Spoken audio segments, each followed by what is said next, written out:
New York সিটির Hudson নদীতে একটি পর্যটকবাহী হেলিকপ্টার বিধ্বস্ত হয়ে পাইলট সহ 6 আরোহীর সবাই নিহত হয়েছেন।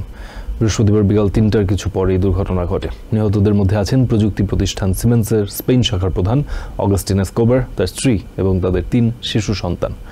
এক সংবাদ সম্মেলনে New York City mayor Eric Adams জানান, ভুক্তভোগী পরিবারটি স্পেন থেকে আমেরিকা ভ্রমণে এসেছিলেন। দুর্ঘটনার কারণ উদ্ঘাটনে তদন্ত করছে FAA এবং NTSB। বৃহস্পতিবার বিকালে জর্জ ওয়াশিংটন ব্রিজের কাছে ঘুরে নিউ জার্সি শোর বরাবর চলার সময় নিয়ন্ত্রণ হারিয়ে যাত্রীবাহী হেলিকপ্টারটি আকাশ থেকে সরাসরি আসছে পড়ে হাডসন নদী তীরের ওয়াটারসোল ভাস্কর্যের কাছে। সামাজিক মাধ্যমে প্রকাশিত বেশ কিছু ভিডিওতে দেখা যায়, নদীতে পড়ার সময় হেলিকপ্টারটির মেইন রোটর বা প্রধান ঘূর্ণন যন্ত্র ছিল না এবং পেছনের অংশটিও বিচ্ছিন্ন হয়ে গেছিল।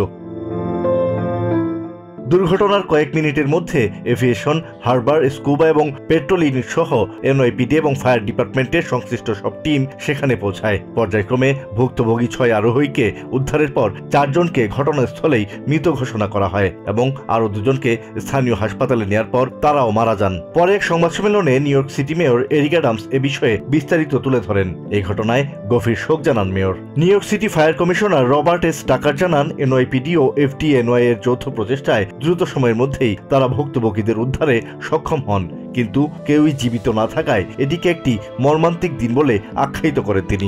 NYPD কমিশনার জেসিকা টিস জানান, বেল 206 মডেলের বিধ্বস্ত হেলিকপ্টারটি নিউইয়র্কের একটি ট্যুর কোম্পানির, যা বিকাল 3টার দিকে ম্যানহাটন থেকে উড্ডয়ন করে। এক প্রত্যক্ষদর্শী জানান, হেলিকপ্টারটি বিধ্বস্তের সময় বজ্রপাতের মতো শব্দ হয়। নদীতে পড়ার সময় হেলিকপ্টারটিকে ক্ষুদ্র কোনো বস্তুর মতো মনে হয়েছে। Asad real, TVN 24 news desk.